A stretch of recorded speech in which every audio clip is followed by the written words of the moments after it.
Estados de transición. ¿Qué es un estado de transición? La energía de activación es la mínima energía que deben de poseer las moléculas para vencer las repulsiones entre las nubes electrónicas cuando se chocan. Esta representa la diferencia de energía entre los reactivos y el estado de transición, que es el estado de mayor energía en toda la reacción. La teoría asume la existencia de un tipo especial de equilibrio químico y los reactivos y el complejo activado o estado de transición es una estructura intermedia, inestable, pero por su alta energía.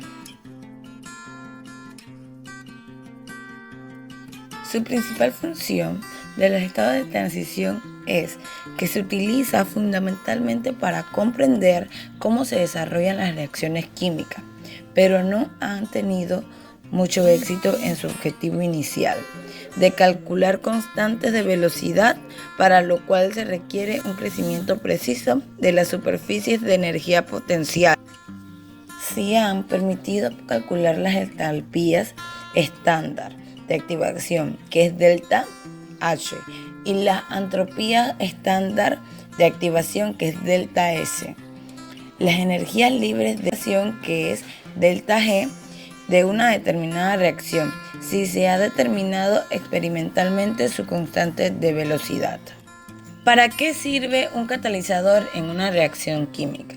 Si se le añadiera un catalizador a una reacción química, crearía un estado de transición de menor energía, con la que se disminuiría la reacción de activación y aumentaría la rapidez de la reacción. Sin embargo, si le añadimos un catalizador, no cambian las energías de los reactivos y los productos, por lo que el calor de la reacción y la constante de equilibrio permanecen sin ningún cambio. Concepto de entropía. Para medir el grado de desorden de un sistema fue definida la grandeza termodinámica llamada entropía, representada por la letra S. Cuando mayor sea el desorden de un sistema, mayor su entropía. La variación de entropía de una transformación depende apenas de los estados iniciales y finales del sistema, independientemente de cómo los reactivos se transforman en productos. Esto es el mecanismo de reacción. Es decir, si delta S es mayor a 0, entonces los productos mayores a los reactivos de transformación ocurren con un aumento de desorden del sistema y tienden a ser espontáneos. Si delta S es menor, entonces los productos menores que los reactivos son la transformación que ocurre con la disminución del desorden del sistema y tiende a no ser espontánea. Si delta S es igual a 0, el sistema está en un completo equilibrio. Problema 4.52 del libro de Wayne, que esto trata de explicarnos cómo funcionan los estados de transición en una reacción química. Aquí vemos que la ecuación que utilizaremos es delta G es igual a delta H por temperatura y delta S. Los datos del problema son el Q, también conocido como constante de equilibrio, es 1, la temperatura es de 1400 Kelvin, el PT también es conocido como delta H, y es de menos 137 kilojoules mol. También en otras unidades podrían ser menos 32.7 kilocalorías mol. La pregunta que nos hacemos en este problema es el delta S, que es la entropía de los productos. Es decir, que este problema trata de la entropía. Se describe con una frecuencia como aleatoria del desorden o libertad de movimientos. En este caso o en este problema vamos a ordenar la fórmula de acuerdo a nuestra pregunta, que es delta S. Un dato importante es que el delta G que es una energía libre de los productos, en este caso es igual a 0. Después de ordenar nuestra fórmula, lo que queda es suplantar los datos, es decir, el delta H se va a suplantar con menos 137 kilojoules mol y la temperatura, dado o suponiendo que el delta H es aproximadamente igual a 1400 Kelvin, que es la temperatura del calorímetro. Después de suplantar los datos, vamos a hacer los cálculos necesarios para obtener nuestras respuestas. Es decir, ahora nuestra respuesta sería menos 95 joules Kelvin mol, que estas son las unidades del delta S. O en otras unidades también serían menos 23 calorías Kelvin mol. Este problema es un gran ejemplo de entropía, consistentemente entre dos moléculas que se combinan entre sí.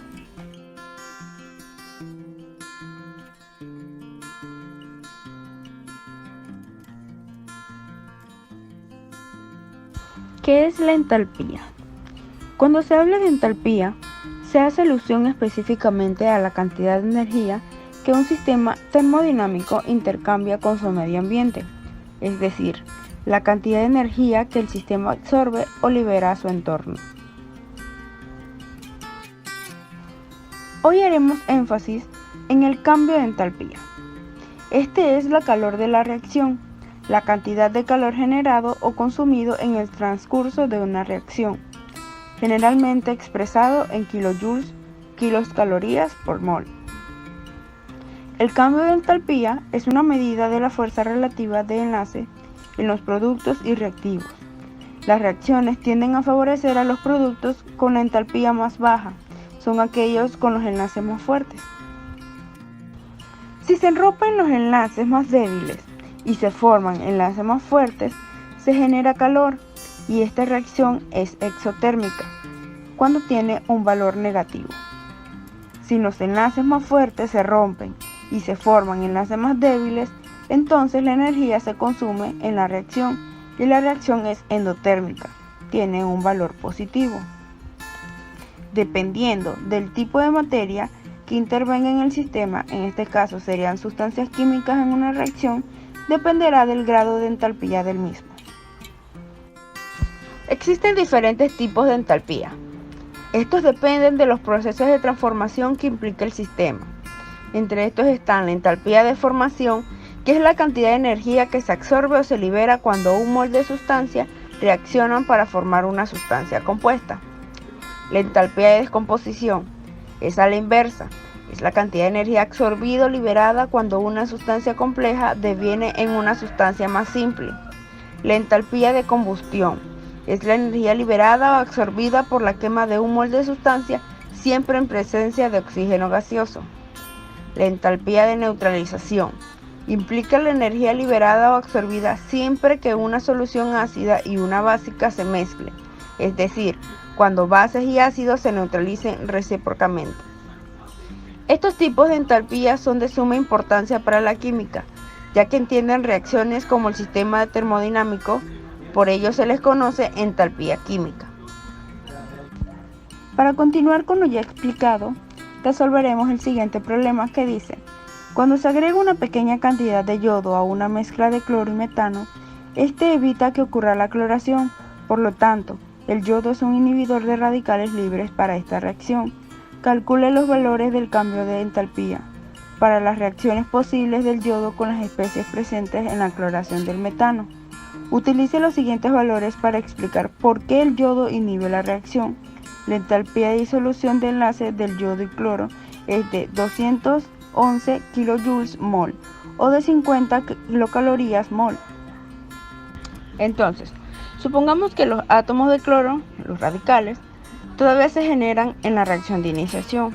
Nos centramos en la propagación y seguimos los siguientes pasos. Las energías de disociación de enlaces se dan abajo, como podemos observar de los enlaces que están en kilojoules mol o kilocaloría mol. ¿Qué sucede cuando las diferentes especies radicales reaccionan con el yodo? Podemos recordar que Si se rompen los enlaces más débiles y se forman enlaces más fuertes, se genera calor y la reacción es exotérmica, o sea que su valor es negativo. Si los enlaces más fuertes se rompen y se forman enlaces más débiles, entonces la energía se consume en la reacción y la reacción es endotérmica, su valor es positivo. Comparamos la segunda reacción en cada par. El radical metilo, que reacciona en el cloro, es más exotérmico que el radical metilo que reacciona con el yodo. Esto no explica el cómo el yodo proviene la cloración. Observamos la reacción. Comparamos la primera reacción en cada par. El átomo de cloro que reacciona con el yodo es muy exotérmico, mientras que el átomo de cloro que reacciona con el metano es ligeramente endotérmico.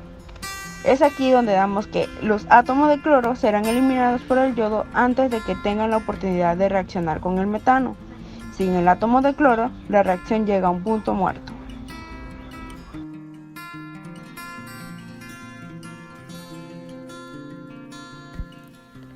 ¿Qué son los radicales libres? Los radicales libres son átomos o grupos de átomos que contienen un electrón desapareado en capacidad de aparearse. Son inestables y muy reactivos.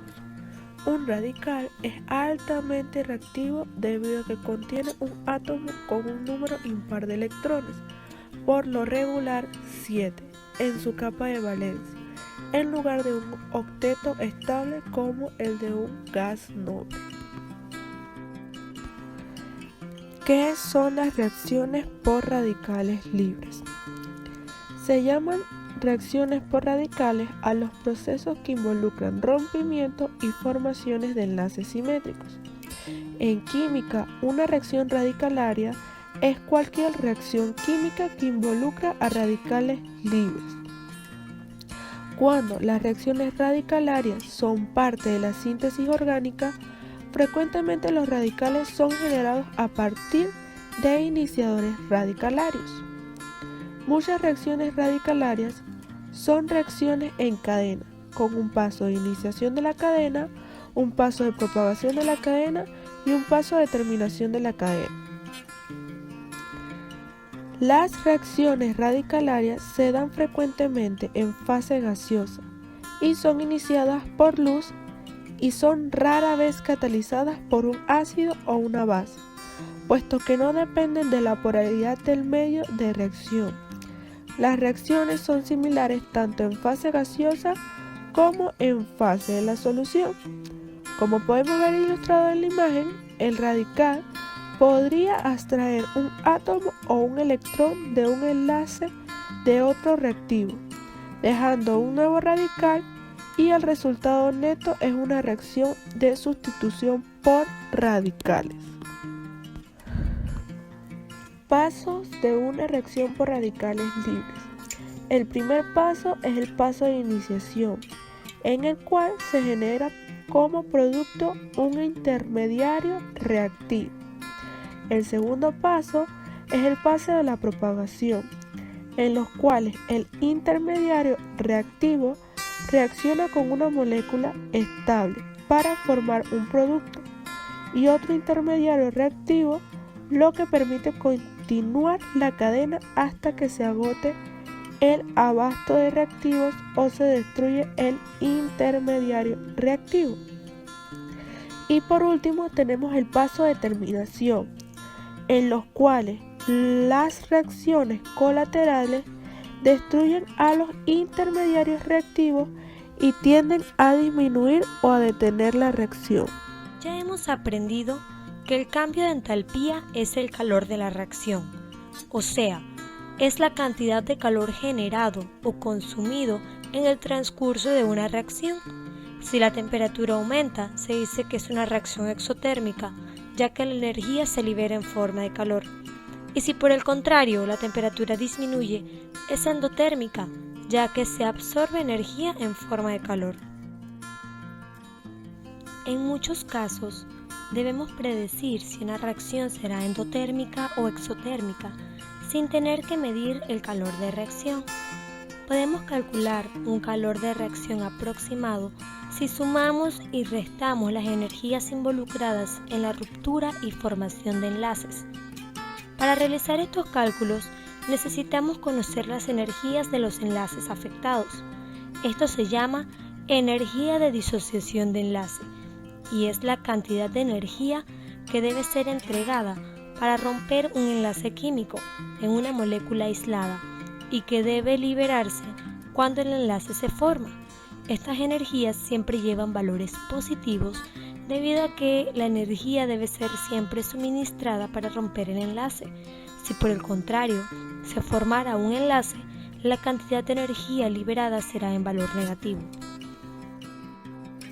Así que lo que necesitamos calcular es el cambio global de entalpía, que es la suma de las entalpías de disociación de los enlaces rotos menos la suma de las entalpías de disociación de los enlaces formados, es decir, la de los reactivos y las de los productos. Existen moléculas más fuertes que otras. Como la entalpía o energía de enlace es mayor para la molécula de hidrógeno que para la molécula del cloro, significa que el enlace hidrógeno es más fuerte que el enlace de cloro. El valor de la energía de enlace puede determinarse de forma precisa para moléculas diatómicas como el oxígeno, el nitrógeno, el flúor. Es por eso que son utilizadas como una molécula de iniciación en las reacciones de radicales libres. Y para moléculas poliatómicas que tengan todos los enlaces iguales como el agua, el metano, entre otros. Pero cuando tenemos moléculas poliatómicas con enlaces de distinto tipo, determinar la energía de enlace precisa no es posible. Por ello, en verdad se toma una entalpía de enlace media y los valores que aparecen en las tablas se han calculado a partir de distintas moléculas que presentan dicho enlace.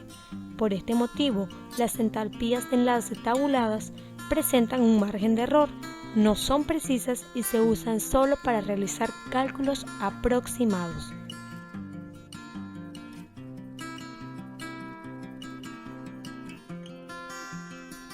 La parte A del problema nos pide proponer pasos de iniciación y de propagación. Para el primer paso de iniciación debemos tomar el haluro, que en este caso es el bromo que se encuentra en estado gaseoso, le aplicamos energía y obtenemos dos radicales libres. Y este sería entonces el primer paso de iniciación. En el segundo paso de iniciación debemos tomar uno de los radicales libres que acabamos de obtener del primer paso de iniciación y debemos hacerlo reaccionar con el intermediario, que en este caso sería el hidruro triboestanio. El bromo se une con el hidrógeno para formar un ácido y el resto del intermediario obtiene un radical libre. Y este sería entonces el segundo paso de iniciación. Para el primer paso de propagación debemos tomar el intermediario que obtuvimos del segundo paso de iniciación y en este caso lo que pasa es que el bromo rompe su enlace con el anillo y el radical libre ataca el anillo. Es decir, que al reaccionar el intermediario con la molécula primaria, el haluro toma la posición del radical en la molécula primaria y se forma otro radical libre, en este caso en la molécula primaria. Y este sería el primer paso de propagación del problema. En el segundo paso de propagación tomaríamos la molécula primaria del primer paso de propagación y la haríamos reaccionar con el primer intermediario.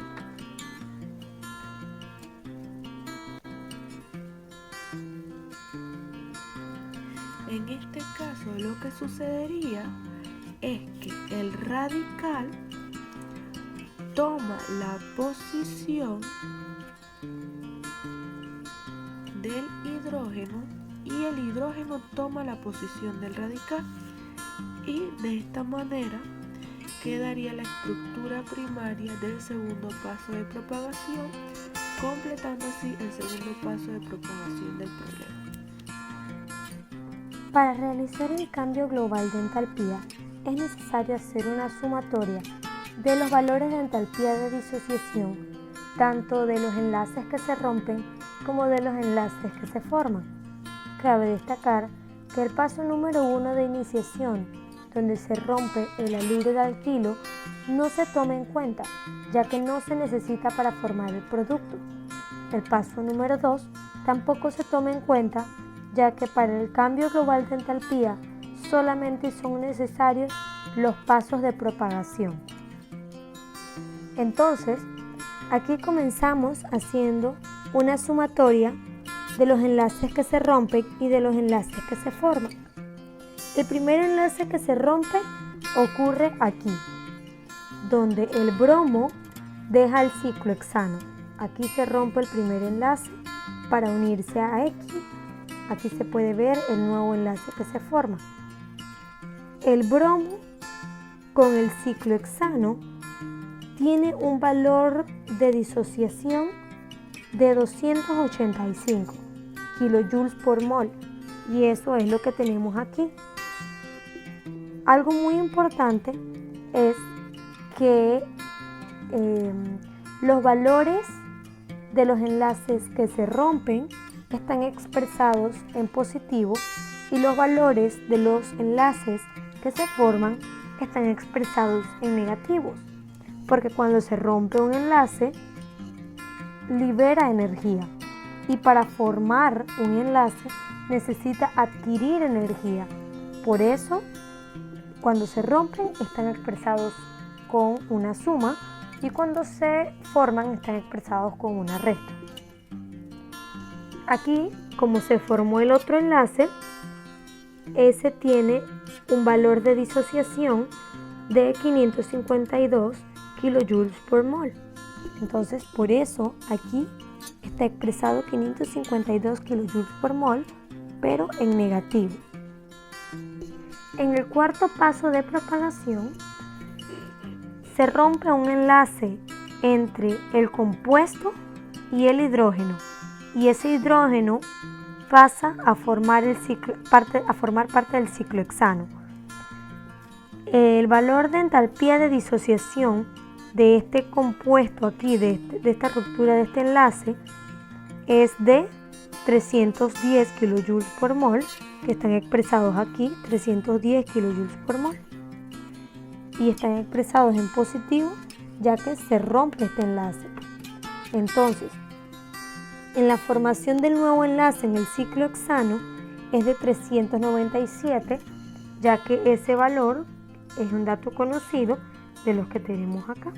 La formación del enlace de hidrógeno al ciclohexano, 397.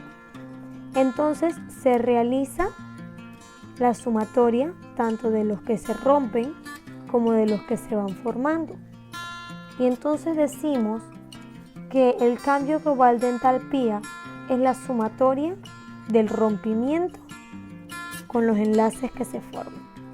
Entonces, sumamos los rompimientos y nos dicen que son 595 kilojoules por mol, y los enlaces que se forman tienen una energía de menos 949 kilojoules por mol. Realizando la sustracción, que está representada aquí, nos dio un resultado de menos 354 kilojoules por mol, lo que nos indica que esta reacción es exotérmica, por lo que sí es viable realizar todos estos pasos de propagación. El problema número 55 del capítulo 4 dice así: parece que la presencia de un pequeño número de radicales cloro disminuye en gran medida a la concentración de ozono. Se sabe que las siguientes reacciones son exotérmicas, excepto las que necesitan luz. y que tienen constante de rapidez grande. Proponga dos mecanismos para explicar cómo un pequeño número de radicales cloro puede destruir grandes cantidades de moléculas de ozono cuando la concentración de átomos de cloro es muy pequeña, y cuál de los dos mecanismos es más factible. Ok, dice que propongamos dos mecanismos.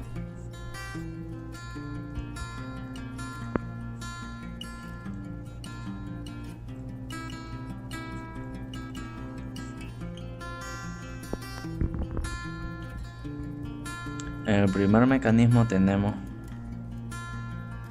3 pasos.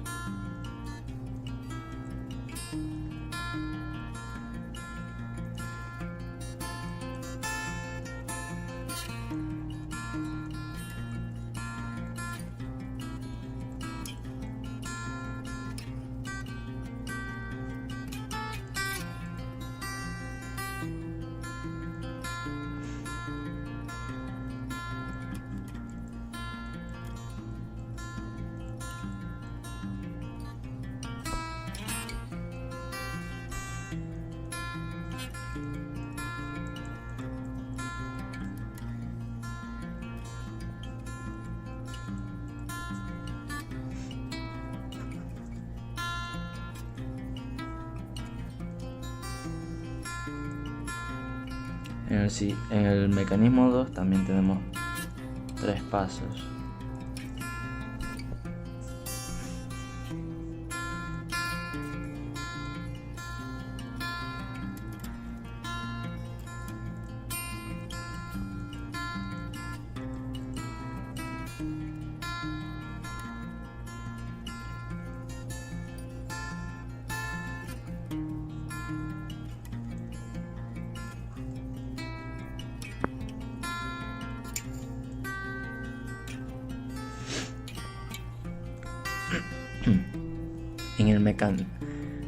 En el mecanismo 1 tenemos un gran problema, y esta es en el paso 2, en donde la concentración de átomos de Cl es muy pequeña, por lo que cualquier momento la concentración de ClO va a ser muy pequeña también, y la probabilidad de que dos radicales ClO se encuentren para formar ClO o Cl es prácticamente cero, a pesar de que este mecanismo muestra un ciclo catálico con el cloro. Un ciclo catálico quiere decir que inicia el mecanismo y se regenera al final y vuelve a suceder nuevamente. La concentración media lo hace altamente improbable. Pero en el mecanismo 2, en el primer paso es la reacción a la luz que ocurre naturalmente a la luz del día, y por la noche la reacción se revierte y regenera el ozono. El ozono al exponerse a la luz se desglosa en oxígeno y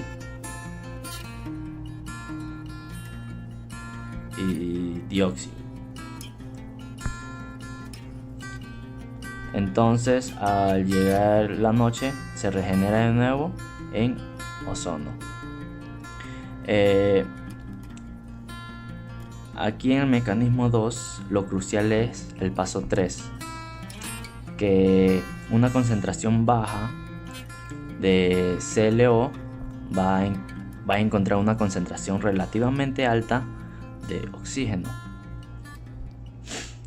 de átomos de oxígeno, porque la reacción a la luz está produciendo átomos de oxígeno en abundancia relativa, y cuando el cloro se regenera comienza el paso de propagación, que es el segundo paso, continuando el ciclo catálico una y otra vez. Me pregunta de cuál de los dos mecanismos es más factible.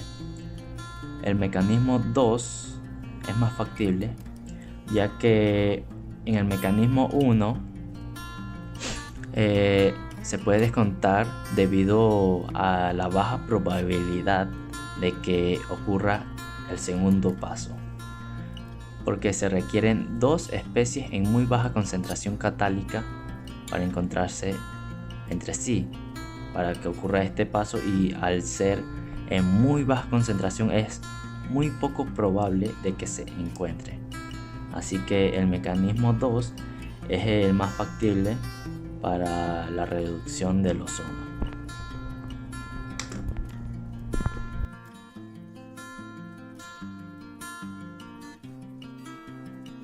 El deuterio es un isótopo del hidrógeno con un número de masa igual a 2 y tiene un protón y un neutrón en su núcleo. La química del deuterio es casi idéntica a la del hidrógeno, excepto que el enlace de carbono y deuterio es ligeramente más fuerte que el enlace de carbono e hidrógeno. Por 5 kJ/mol. La rapidez de reacción tiende a ser más lenta si se rompe un enlace de carbono-deuterio en vez de un enlace de carbono-hidrógeno, en un paso limitante de la rapidez. En esta parte, dibujaremos el estado de transición del paso limitante de la rapidez de cada una de estas reacciones y mostraremos cómo se rompe en este paso un enlace de hidrógeno y de deuterio. Aquí tenemos una molécula de metano que va a reaccionar con un radical cloro. Los estados de transición tienen energías elevadas, debido a que los enlaces deben romperse. La siguiente ecuación muestra la reacción de un radical cloro con metano. El estado de transición muestra el enlace carbono-hidrógeno parcialmente roto y el enlace hidrógeno-cloro parcialmente formado. Los estados de transición por lo general se encierran entre corchetes para enfatizar su naturaleza transitoria. La doble cruz al lado del corchete significa que este es un estado de transición y el punto quiere decir que contiene un electrón radical. Aquí observamos cómo poco a poco se va rompiendo el enlace carbono-hidrógeno, dejando así un radical metano, y cómo el hidrógeno se va uniendo al cloro formando ácido clorhídrico. Este es el caso del deuterio, muy similar al del hidrógeno. Aquí observamos cómo es la ecuación de transición del deuterio. Aquí observamos el rompimiento y la formación de enlaces con el deuterio. Cabe resaltar que esto ocurre muchísimo más lento en comparación con el hidrógeno. En esta parte B, calcularemos la rapidez relativa de abstracción del hidrógeno y deuterio en la cloración del deuterioetano. La monocloración del deuterio genera una mezcla que contiene 93% del producto A y un 7% del producto B, lo que podemos calcular qué tan reactivo es cada tipo de hidrógeno. Si dividimos la cantidad de producto observado entre el número de hidrógenos que pueden reemplazarse para generar este producto, lo mismo en el caso del deuterio. Entonces, el 93% lo dividiríamos entre 5 hidrógenos, dando a 18,6 de reactividad, y el 7% entre un deuterio quedaría a 7 de reactividad. La actividad relativa de abstracción se consigue dividiendo el producto mayoritario entre el minoritario. Dividimos 18.6 entre 7, que es igual a 2.7. Esto significa que cada hidrógeno es abstraído 2,7 veces más rápido que el deuterio. Considere la termodinámica de la cloración del metano y la cloración del etano y utilice el postulado de Hammond para explicar por qué una de estas reacciones tiene un efecto isotópico mucho más grande que el otro. Aquí podemos apreciar un esquema de la cloración del metano y cloración del etano. Esto se puede explicar con referencia a los diagramas de energía potencial, diagramas de energía que muestran cómo interpretar el postulado. En el caso A, que es una reacción exotérmica, la energía del estado de transición es más estrecha en energía a los reactivos que a la del intermedio o el producto. Por lo tanto, desde el postulado, la estructura del estado de transición también se asemeja más a los reactivos. En el caso C, representa el diagrama para una reacción endotérmica. De acuerdo al postulado, el estado de transición para una reacción endotérmica debe parecerse más al producto. El primer paso de propagación de la cloración es exotérmico para todos los alcanos, excepto para el metano, que es ligeramente endotérmico, por más 4 kJ. Se utilizan valores positivos para enlaces que se rompen y valores negativos para enlaces que se forman, dando como resultado en la cloración de etano una entalpía negativa. En ambas reacciones de cloro con metano o etano, el primer paso de propagación es limitante.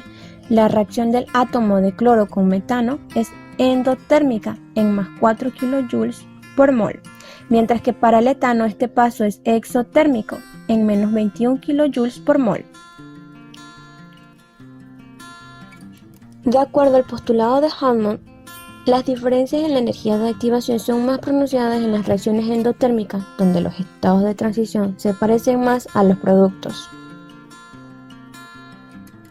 Por lo tanto, un cambio en la molécula de metano causa un cambio mayor en su energía de estado de transición que el mismo cambio en la molécula de metano en su energía de estado de transición. El deuterio puede ser extraído lentamente en ambos, tanto en metano como en etano, pero el efecto más rápido será más pronunciado en el metano.